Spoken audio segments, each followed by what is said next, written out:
Now. While Pakistan retaliated with Chinese-made PL-15 missiles, these missiles failed to hit their intended targets. Another highlight has been the stellar performance of the indigenous air defense weapon system like the Akash system. A major general in India said that it played the most significant role in the conflict. Morning rose over Punjab and Kashmir on May 10, 2025, shedding light on military installations and airfields, still tense after a night spent watching radar screens. Just hours earlier, the calm had broken into chaos. Waves of missiles, jets, and drones had launched out of Pakistan towards India in retaliation for the success of Operation Sindoor, India's attack on state-sponsored terror groups operating deep inside Pakistan. But India was ready for them. Across the border region, interceptor missiles raced skywards, with trails of fire and smoke marking their paths as they found their targets. Virtually every incoming threat was neutralized. The center of it all was the Akash missile system, India's Iron Dome, which has been in development for decades and now proven for the first time in the chaos of real combat. And it wasn't borrowed or purchased elsewhere. Akash was born right here in India. It was Indian scientists and engineers who created this amazing defensive weapon, a completely domestically produced missile guarding Indian skies exactly as they'd first planned back in 1983.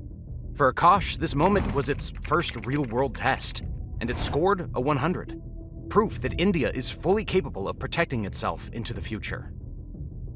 But Pakistanis didn't just start lobbing missiles at India out of nowhere. First, we need to quickly back up to April 22nd in Pahalgam, a popular tourist destination in Jammu and Kashmir. Islamic terrorists attacked, forcing civilians to recite the Kalima, a Muslim oath of faith, before separating Hindu visitors from Muslims and brutally murdering the Hindus. 26 innocent people lost their lives, among them a Muslim tour group who tried to stop the bloodshed. Then the bandits fled across the border to the camps they came from. India's response, Operation Sindoor, was swift and decisive.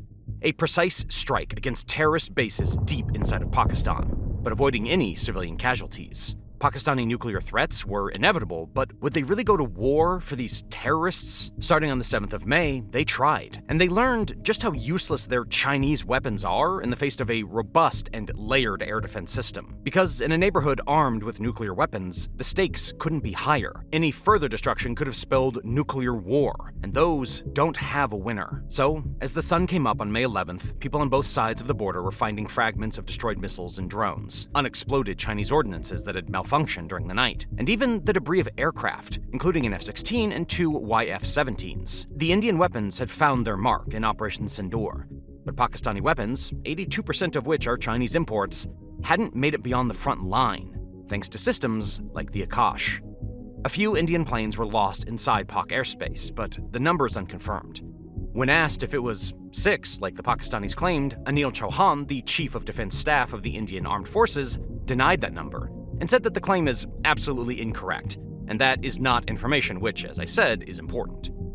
On the other hand, the Indian Air Force destroyed 6 fighter jets, 2 high-value surveillance aircraft, 1 C-130 transport aircraft, and dozens of missiles, along with a multitude of drones with systems like Akash. So what is Akash, and what makes it so good at intercepting airborne threats? Well, let's break it down. Akash would be called a medium-range surface-to-air missile by international standards. And with 2 powerful opponents, China and Pakistan, sharing their border, it plays a vital defensive midfield role in India's layered air defense strategy. The original Mark I variant was first tested in 1990 and continued development until 1997. It had an engagement range of about 25 to 30 kilometers and a top speed of around Mach 2.5. It is optimized to intercept enemy fighter jets, cruise missiles, and larger drones, the most destructive incoming weapons. And its significance goes beyond just its excellent performance. Akash is one of India's first fully indigenous systems, and the first to be deployed across all service branches, a milestone in India's drive towards self-reliance, or Admani Bar Bharat. Development of the Akash missile began in 1983 with the launch of India's Integrated Guided Missile Development Program, or IGMDP, led by visionary scientist Dr. APJ Abdul Kalam. Known as India's missile man, he would push for strength through technological advancement throughout his career, and would even go on to become India's president from 2002 to 2007. He was a truly great man and the people's president, but that's a story for a different day. The IGMDP also developed the Prithvi, Trishul, Nag, and Agni missiles. The project ended in 2008, but together with Akash, they represent nearly 4 decades of Indian missile research. And not just as weapons, but as an expression of Indian sovereignty and the power of science to change the world. All but the Trishul are in active service today. The central figure in the creation of the Akash, though, was Dr. Prahlada Ramarao of the Defense Research and Development Organization, or DRDO. Prahlada was appointed director of the Akash program by Dr. Kalam himself, and led the Akash program from the very start. Beginning with only 20 scientists and growing a team into the thousands, from there, Dr. Ramarao championed the idea of an indigenous missile system capable of meeting India's unique strategic demands. He described the 4 pillars of a successful missile as speed, agility, lethality, and intelligence, principles that informed every aspect of the Akash system. The original Mark I Akash missile used a single-stage solid-fuel propulsion system. This motor propels the missile to supersonic speeds in just a few seconds. The missile is launched from a mobile launcher and immediately guided via command guidance, utilizing tracking data from the ground-based radar. Akash launchers differ slightly between the Army and the Air Force versions. The Army's version is mounted on a T-72 tank chassis built by Ordnance Factory Medak, allowing it to keep pace with the armor it protects. The Air Force uses a towed launcher mounted on a Tata truck, jointly designed by Larsen and Toubro and the DRDO, with full automation and remote control via an electro-servo system. Both variants are capable of 360-degree rotation and can fire 3 missiles each. The Army's launcher elevates from 6 degrees to 60 degrees, while the Air Force's version fires between 8 degrees and 55 degrees, depending on deployment. Supporting the system is a fleet of specialized vehicles including missile transporters, loaders, checkout stations, compressors, and maintenance units that allow the Akash battery to operate autonomously in the field. What made Akash so effective during the May conflict, though, was its guidance and control systems. Akash acquires targets up to 80 kilometers away through the Rajendra radar system, a multifunction phased array fire control radar capable of tracking and targeting up to 64 airborne threats and guiding up to 12 missiles simultaneously. In a December 2023 test, the Akash became the first missile system in the world to intercept 4 targets simultaneously from a single launch event. The Akash Mark I missile does not use onboard seekers. It is guided entirely through command guidance from the ground station. The 1S variant, first tested in 2019, includes onboard radar, allowing the missile to autonomously track targets in the terminal phase of flight. A proximity fuse ensures precise detonation near the target, maximizing the chances of a kill without requiring direct impact. Following the 1S upgrade in 2019, DRDO introduced the Akash Prime in 2021 as a refinement of the system for harsher operational environments. It features a Ku X-band monopulse RF seeker with 360-degree engagement capability, improving accuracy against maneuvering targets. Akash Prime is optimized for high altitude, low temperature performance, and includes modified ground systems, making it better suited for deployment in alpine environments like Kashmir. Approved in 2016 and currently under development, Akash NG, or Next Generation, is a serious advancement in India's surface-to-air missile capabilities. It is lighter, smarter, and more agile, but it still packs a serious punch. Designed with a dual-pulse solid rocket motor, it has an extended range of up to 70 kilometers, significantly outdistancing earlier models. Unlike previous versions that relied on ground-based command guidance, Akash NG features an onboard Active Electronically Scanned Array, or AESA, radar seeker, enabling true fire-and-forget capability. The missile is canister-launched, allowing for faster reaction times and safer sealed storage. Optimized for agility, Akash NG integrates mid-course updates via data link and performs terminal maneuvers with enhanced agility. Cost-effectiveness is a defining strength of the Akash program. According to Prahlada, the missile was developed at approximately 10% of the cost of similar systems in other countries. Moreover, each Akash missile is estimated to cost 1/3 the price of other missiles in its class. This low cost, combined with 100% domestic manufacturing, makes Akash not only a major defensive asset, but also an economic and industrial success story. Over 200 Indian firms are involved in its production.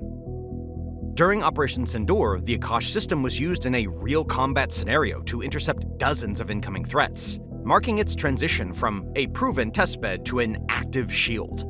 Before the May conflict with Pakistan, Akash had become India's first exported missile system, with Armenia purchasing 15 units in 2022 for $720 million. The Philippines and Vietnam have also expressed interest in acquiring the system, but the runaway success in May has the entire world taking a look. Akash has proven itself as one of the top medium-range interceptors on the market today, and development is ongoing. Akash, produced by Barak Dynamics Limited in Hyderabad, is an enduring symbol of India's technological maturity and its refusal to depend on external suppliers for critical national defense. It stands as a testament to Indian engineering, to Dr. APJ Abdul Kalam, the missile man of India, and his vision of a technologically advanced and self-sufficient nation, where courage and hard work can change the world we live in. After seeing his missile in action for the first time, his apprentice, Prahlada, had this to say: "It is the happiest day of life, seeing my baby work so accurately and beautifully in shooting down incoming enemy aerial targets." He said he had tears in his eyes watching his creation protect people. Closing out an interview with TV9, he had this to say to his countrymen: "Live in peace and grow in technology." Again, echoing Dr. Kalam. From that quiet moment of pride, we widen our lens, because Akash is just one part of the sprawling web of interlocked defensive architecture layered like armor over the Indian homeland. At its heart is the principle that no single missile can do it all. So India built a dozen. A flexible, multi-tiered community of defense designed to catch everything from low-flying cruise missiles and suicide drones to high-altitude ballistic warheads. Short-range systems like Akash and VL-SR SAM guard the gates. Medium-range platforms like Barak 8 and QR SAM cover broader arcs. And above them all, beyond the edge of space, strategic long-range ballistic missiles are capable of reaching deep into enemy territory before threat ever sees the border. At the top of that web sits the Russian S-400 Triumph, and on May 10th, it reportedly shot down a Pakistani F-16 near the elite Sargodha airbase, about 180 kilometers inside of the Pakistani border.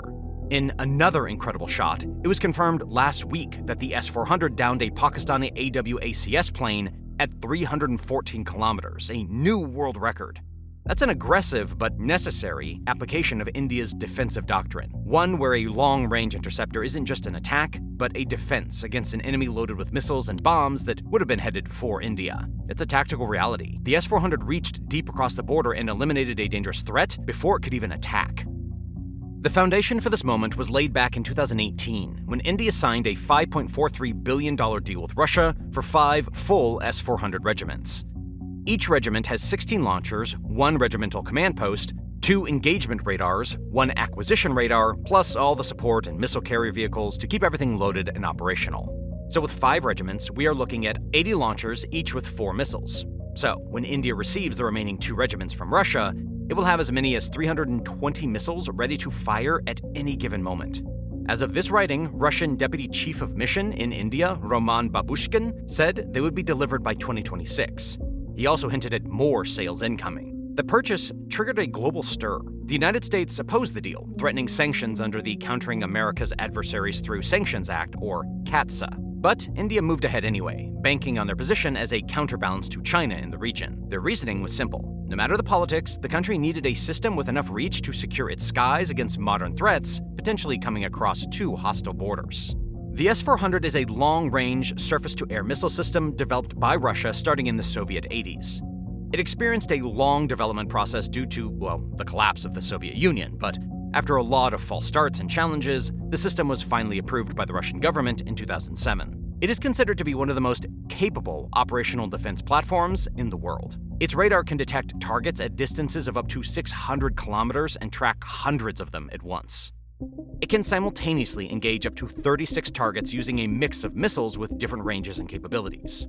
There's the long-range 40N6E, which can intercept targets up to 400 kilometers away. Then there's the more common 48N6 family of missiles, which still boasts a range of up to 250 kilometers.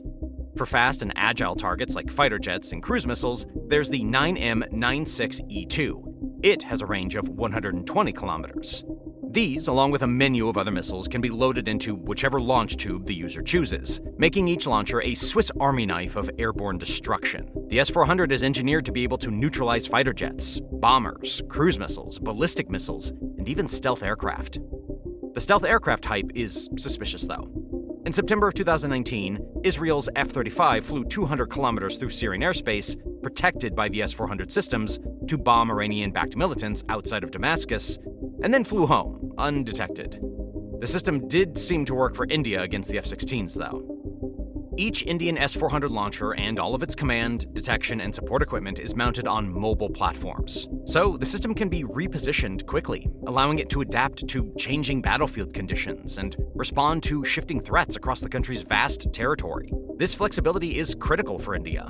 With active tensions on both its western and northern borders, India lives in a complex environment that includes high-end aircraft, precision-guided weapons, drones, and, considering the relationship between China and Pakistan, even the possibility of a coordinated attack. The S-400 plays a key role in addressing those risks as the farthest-reaching component of Indian layered missile defense. What puts it in context is its integration into India's larger cold start doctrine. This strategy envisions sudden, conventional retaliatory strikes across the border, and then rapid withdrawal and de-escalation. The strikes obviously invite retaliation, and to mitigate that risk, India needs the ability to absorb and deflect return attacks quickly and with precision. Systems like the S-400 provide that capability, allowing Indian planners to think offensively while maintaining a defensive buffer that reached as far as the enemy air bases deep inside of Pakistan. By 2021, the first S-400 units began arriving in India. Then in 2023, India announced its own project Kusha, which is an indigenously produced system based on the S-400 that will also fulfill the same role. That system should be operational by the end of 2026. India is still waiting for the final 2 regiments of S-400s, but Russia has been very busy. So while the S-400 was originally developed by the Soviets and then the Russians, India's use of the platform reflects its ability to integrate foreign assets into a broader, domestically directed strategy. The system now operates alongside Indian-built systems and infrastructure under Indian command and in service of Indian military objectives. They were quietly deployed in strategic locations, and the first time they were used intercepting aerial threats was during the May 2025 conflict. These were not test conditions. These were live, real-world engagements with high stakes and limited time to respond. And they worked perfectly against a variety of threats. At one point, critics raised concerns that the acquisition might endanger India's relationship with Western partners or disrupt plans to diversify procurement. But when the fighting began, what mattered was whether India could defend itself. And it did. The S-400 fired, threats were neutralized, and the defenses held. India's Project Kusha is an ambitious, homegrown, long-range air defense initiative that aims to rival foreign systems like the Russian S-400, while consolidating India's push for strategic autonomy under the Atmanirbhar Bharat vision. Developed by DRDO, but very similar to the S-400, Kusha features a multi-tiered interceptor system composed of 3 distinct missile classes. M1 with a 150-kilometer range, M2 reaching up to 250 kilometers, and the top-tier M3, capable of engaging targets at distances of 350 kilometers. These interceptors are expected to be outfitted with AESA radars, optical proximity fuses, and active terminal guidance, enabling them to neutralize a wide array of aerial threats, including the usual fighter jets and cruise missiles, but they are also being designed to counter ballistic missiles too. YouTube just dropped a mind-boggling announcement. It is paying creators $64 million per day. Why? Well, because YouTube doesn't have enough creators. That is why you see videos on your homepage that have less than 1,000 views, like this one. Now, of course, that doesn't mean everyone should start a channel, but if you have ever wondered about starting a YouTube channel, or a faceless YouTube channel like this one, well, now's the perfect time. YouTube is paying creators millions every day, and it's pushing newer, smaller channels now more than ever. But I'm sure many of you have questions on how to get started and how to grow a channel. We get questions in our email all the time from some of you guys. So that's why we've decided to put all of our YouTube advice into one training bootcamp for the low price of completely free. So, if you're someone interested in starting your own YouTube channel, you can sign up for this bootcamp by clicking on the link in the description or on the screen. Sign up now because, unfortunately, unlike YouTube videos, the bootcamp is like a Zoom call, so it's limited to just 100 people. Okay, let's get back to the video. The system will be fully mobile and integrated across India's air and naval defense networks, probably by the end of this decade, forming a new and high-tech layer in the country's broader missile shield.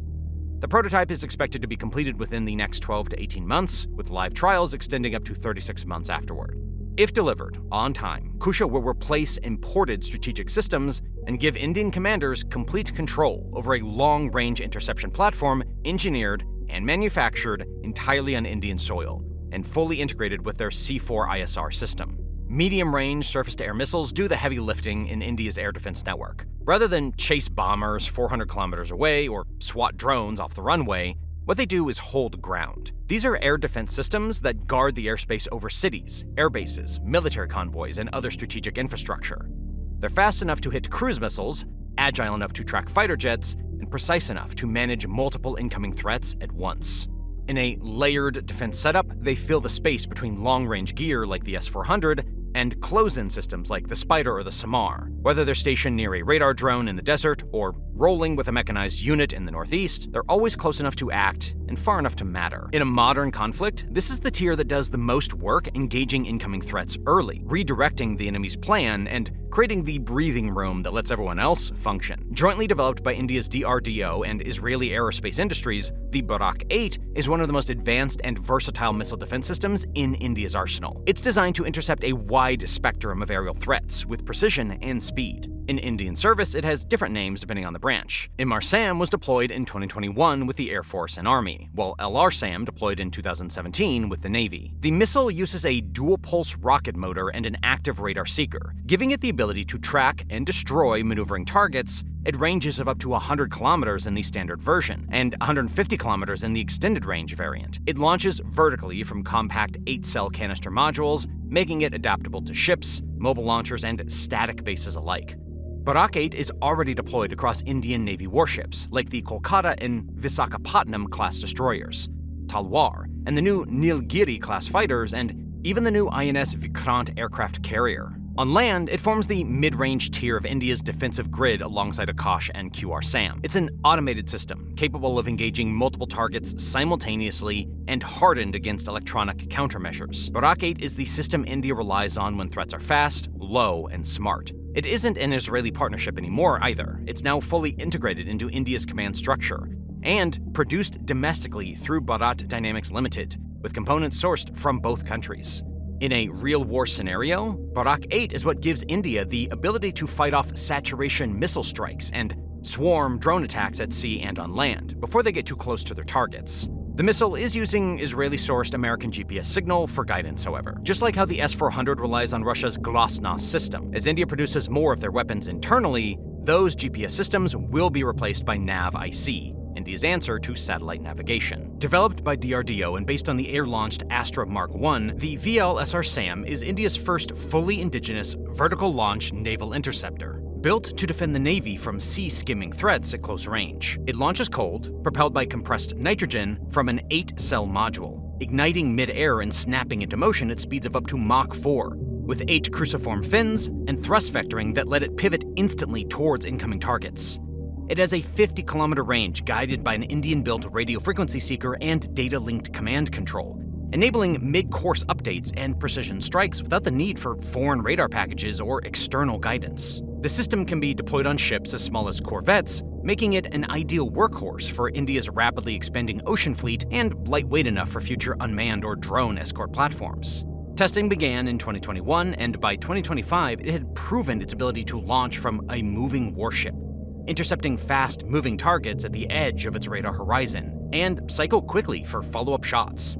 With VL SR SAM, the Indian Navy now has a fast-reacting, domestically produced shield for its lower-tier defense needs. The Rafale Spyder MR, which stands for medium range, is the extended-reach version of the Israeli-made surface-to-air missile systems operated by India for broader and highly mobile airspace coverage, but with decent engagement depth. It fires the Python 5 for short-range ability, and the Derby for beyond visual range intercepts, launching them vertically from canisters with booster stages, extending the effective range of the Derby up to 50 kilometers. Spyder MR uses an elevated radar mast and deploys a longer-range surveillance radar than its smaller variant, giving it earlier threat detection and better altitude coverage. Mounted on mobile trucks and fully networked for autonomous operation, it can engage multiple threats simultaneously, and though the marketing speak was unclear, Rafale implies while moving. Though not indigenously developed, it is still an important tool in India's layered defense arsenal. It operates a mid-tier intercept option that can plug holes in radar coverage and operate ahead of the main defense line in fluid engagement. Its low maintenance needs and high engagement reliability makes it ideal for forward-deployed units, especially in regions where response time is short and threat density is high. India's Quick Reaction Surface-to-Air Missile, or QRSAM, is a fully indigenous mobile air defense system developed by DRDO to provide short to medium range for Indian Army units on the move. QRSAM is built for rapid shoot and scoot deployment, autonomous operation, and high mobility. Development began around 2007, with a full-scale testing program kicking off in 2017. The system consists of 6 wheeled mobile launchers, with each carrying 6 canisterized missiles, along with dual-vehicle-mounted radars, a battery surveillance radar, or BSR, and a battery multifunction radar, or BMFR, both of which are active electronically scanned array AESA systems. These radar, along with the command and control center, are all packed aboard their carriers efficiently and are networked for fully autonomous operations, including target acquisition, threat evaluation, and even automatic fire control. The missile itself features a solid-fuel dual-pulse motor, mid-course inertial navigation with two-way data link, and a terminal active radar seeker, allowing it to engage targets with precision at ranges of 25 to 30 kilometers. It travels at supersonic speeds and is capable of engaging multiple targets simultaneously. The first successful test firing occurred in June of 2017, and by December of 2021, QRSAM had successfully completed a series of validation trials, including battlefield simulations,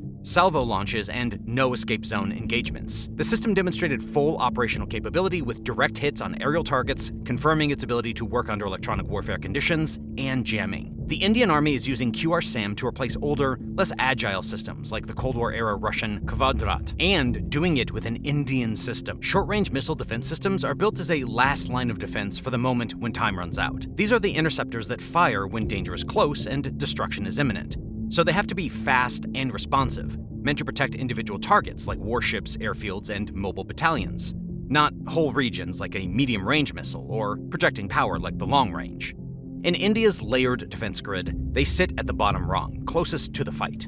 Some are vehicle-mounted, designed to roll with armored columns. Others are bolted to ship decks. What they all have in common, though, is immediacy. Against drone swarms and low-cost munitions, these systems are no longer just a good idea. They are absolutely essential. We've been watching the drone war in Ukraine and Russia, and it is apparent that in modern warfare, the kill chain doesn't end at 40,000 feet. Usually it ends 10 meters off the ground. The Samar air defense system, developed by the Indian Air Force in collaboration with private defense industry partners, is probably the most interesting setup on our list. It serves the dual purpose of effective short-range air defense, along with using up a huge stockpile of old, unused missiles. The system is based on old Soviet-era air-to-air missiles for ground-based interception roles. The first variant, Samar 1, uses refurbished Vimpel R-73E infrared homing missiles, capable of reaching speeds between Mach 2 and Mach 2.5, with a maximum ground-launched range of approximately 12 kilometers. It's mounted on Ashok Leyland Stallion 4x4 vehicles with a twin-turret rail launcher that can fire in either single or salvo mode.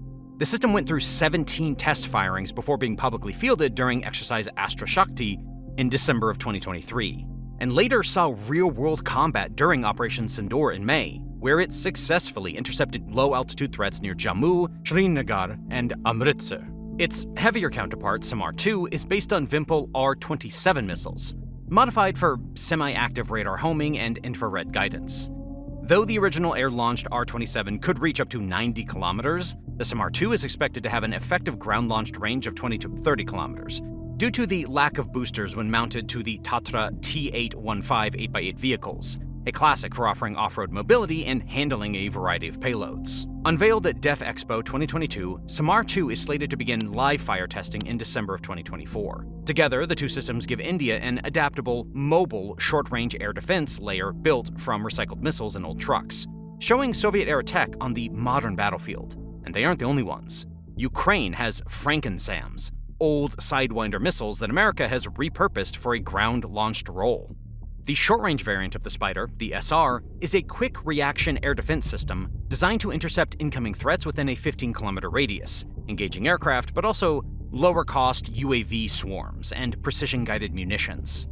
India operates the system in its original form as produced by Israelis Rafael and IAI, but integrates it into its layered air defense network as a gap filler and fast response shield, especially among vulnerable corridors near the western border. Unlike the MR version, the SR variant fires with 360 degrees of targeting. This seriously reduces its range, but gets the missiles on target much quicker. It also fires the modified Python 5 and Derby missiles, but without boosters. Both of the missiles are air-to-air weapons converted for ground launch and equipped with lock-on after launch and lock-on before launch use. The missiles are housed in canisters on high-mobility launch vehicles and supported by a mobile radar and command post that can track multiple targets simultaneously. With its 360-degree coverage, high accuracy, and shoot-on-the-move capability, Spyder SR allows Indian forces to deploy a flexible, reaction-based defense in zones where heavier systems like Akash or Barak 8 may not respond quickly enough.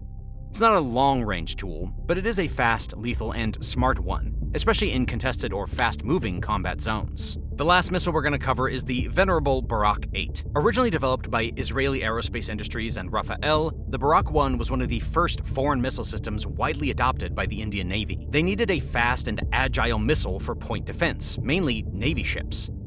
Compact, fast, and vertically launched, it gave Indian warships a 360-degree interception envelope against incoming aircraft and anti-ship missiles.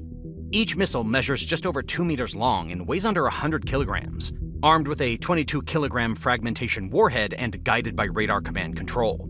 It can engage targets up to 12 kilometers away, at altitudes as high as 5.5 kilometers, reaching speeds of Mach 2.1 in just seconds. For more than 2 decades, Barak 1 served aboard India's INS Vikramaditya, Delhi-class destroyers, and Shivalik-class frigates, forming the close-in protective shell for some of the Navy's most valuable assets. But technology moved forward, and so did India. With the rise of VL SR-SAM and the shift towards fully indigenous systems, Barak 1 is being gradually phased out and retired with honor, after decades on the front lines of fleet defense. So, that's the hardware. But behind every missile that launched in May stood something even more powerful. A web of radar stations, machines, and invisible signals, all moving in perfect rhythm. India's missile defense wasn't successful because of the missiles. It works because of the system that connects them. That system is called the Integrated Air Command and Control System, or IACCS. And it's one of the most important military networks in the Indian arsenal. Built by Bharat Electronics Limited under the direction of the Indian Air Force, IACCS tied together every major radar installation, missile battery, command center, and fighter squadron into a single encrypted network. It allows commanders to track threats in real time, match the right interceptor to the right incoming weapon, and coordinate their impressive layered defenses across India's massive and complex borders. The system links to airborne early warning and control aircraft like the Netra AEWNC, which flies over the battlefield providing radar coverage hundreds of kilometers ahead of the front line. That data is then pushed through fiber optic lines, microwave relays, and satellite links to control centers where officers make decisions within seconds. Every missile system featured in this video, Akash, Barak 8, QR-SAM, VL-SR-SAM, Spyder S-400, they all rely on the IACCS for guidance and coordination. If the Air Force sees a high-speed threat inbound from the west, they can decide in moments whether to intercept with a Barak 8 battery near the border or let the Akash team further inland take the shot. And if it's too big of a risk, the S-400s fire from deep inside the country with full radar support. All of this is backed by the GSAT-7A military satellite, which provides dedicated communications across the armed forces, especially the Air Force and Army. India's NAV-IC satellite navigation constellation adds another layer of redundancy, making sure every system knows where it is and where its target is, even if the GPS is jammed. So that covers the heavy hitters of Indian missile defense. But with hostile, nuclear-armed neighbors on both sides, there needs to be a blanket over everything else, and that's what I'm going to tell you about next. India's Ballistic Missile Defense, or BMD program, is the culmination of decades of scientific ambition, geopolitical necessity, and strategic foresight, much of which can be traced back to the influence and foundational work of Dr. APJ Abdul Kalam. Though the program was formed initially in 2000, its roots go deeper, into the missile revolution Kalam ignited in the 1980s with the Integrated Guided Missile Development Program. His vision, technological brilliance, layered defense foresight, and belief in deterrence through mastery still forms the philosophical core of India's BMD efforts. The BMD program itself is designed as a multi-tiered missile shield, capable of detecting, tracking, and intercepting incoming ballistic missiles in flight, both within and outside of the atmosphere. It is built to protect major population centers, military facilities, and nuclear infrastructure for missile strikes launched by adversaries like Pakistan or China. The system is divided into two primary phases, each designed to counter different classes of missile threats based on their speed, altitude, and range. Phase 1, the more mature component, is geared towards defending against missiles with ranges up to 2,000 kilometers, the sort most likely to be launched by Pakistan. It uses two primary interceptors, the Prithvi Air Defense, or PAD, and the Advanced Air Defense, or AAD, missile. The PAD is an exo-atmospheric interceptor, meaning it engages its targets in the upper reaches of the atmosphere between 50 and 80 kilometers in altitude. It is a two-stage missile with a solid-fueled booster and liquid-fueled second stage. Its guidance system includes an inertial navigation system with mid-course corrections, provided via data links from the Swordfish long-range tracking radar, followed by active radar homing in the terminal phase. The AAD, in contrast, is an endo-atmospheric interceptor, built to engage targets within the atmosphere at altitudes up to 40 kilometers. It's a single-stage, solid-fueled missile, also with inertial navigation system, radio frequency seeker, and active radar guidance. Both interceptors are supported by IACCS and the Swordfish LRTR, derived from Israel's Green Pine system. It has a current tracking range of 600 to 800 kilometers, with planned upgrades to push beyond 1,500 kilometers before too long. But the idea of intercepting enemy missiles in flight, of having a bullet hit a bullet, wasn't born in 2000. It was envisioned much earlier, during Kalam's stewardship of India's missile program. Under his leadership, DRDO built not just the Prithvi and Agni missile families, but the technological scaffolding that made interceptors even possible. Seekers, control surfaces, warhead proximity fuses, thrust vectoring, mechanisms, launch vehicle technologies, and radar networks. The PAD interceptor is, in many ways, a direct descendant of the Prithvi platform, repurposed and optimized to destroy. Kalam was not merely a project director. He was the intellectual and moral engine behind India's missile evolution. He understood, even in the early 1990s, that strategic defense would eventually need to include missile interceptors as well as delivery. He believed in layered defense before it became military doctrine. His speeches and papers often emphasized self-reliance and technical superiority, before they became official government policy with Atmanirbhar Bharat and Cold Start. Even after he moved into the role of President of India, his legacy continued to shape strategic defense thinking. Scientists within DRDO often cited Kalam's early push for radar autonomy and seeker technology as the enablers of India's current interception capabilities. The program moved into Phase 2 in the late 2010s, aiming to counter missiles with ranges of up to 5,000 kilometers, which would include intermediate and intercontinental range ballistic missiles, most notably those from China. Phase 2 introduces two new interceptors, AD-1 and AD-2. The AD-1, successfully tested in November of 2022, is a two-stage missile capable of engaging targets in both low exo-atmospheric and endo-atmospheric zones. It's designed for versatility, able to kill medium-range ballistic missiles at high altitude or intercept closer targets in their terminal phase. The AD-2, still in development, is expected to tackle ICBM-class threats, and will likely include high maneuverability at hypersonic speeds. Supporting these newer systems is the Floating Test Range, a massive 10,000-ton DRDO-operated ship that allows missile tests over the ocean, safely away from populated areas and commercial air routes. It's a mobile proving ground for BMD technology, and has allowed India to conduct increasingly complex interception scenarios with live targets. Despite successful trials of both Phase 1 and Phase 2 components, full-scale deployment is still pending government approval. But the infrastructure is in place.